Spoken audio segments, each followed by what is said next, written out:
Hey everyone, in today's video, I'll guide you through how to fix the issue where your NVIDIA graphics card isn't being detected in Windows 11. Whether you're on a PC or laptop, these steps will help. If you find this useful, don't forget to like the video and subscribe to the channel. First, open the Start menu, type Device Manager, and click on it. Once it opens, locate Display Adapters and expand the section. If your graphics card is listed here, it's a good sign.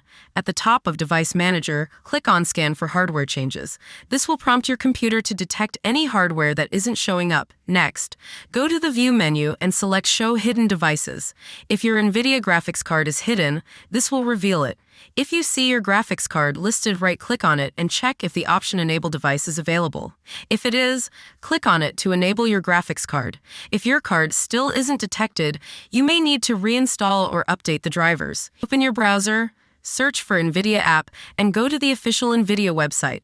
Click on Download Now, and download the latest drivers. Once downloaded, install the drivers and restart your computer to see if this resolves the issue. If the previous steps didn't work, don't worry. Here's another quick fix using the command prompt.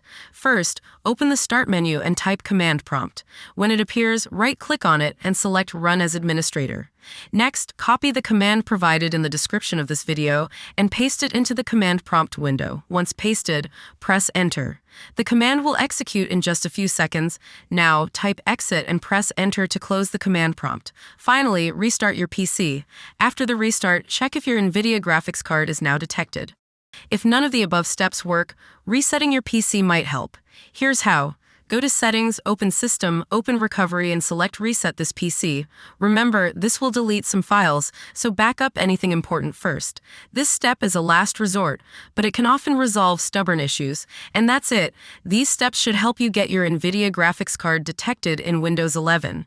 If this video helped, give it a like and subscribe for more tutorials. If you're still having issues, drop a comment below and I'll do my best to assist. Thanks for watching and see you next time.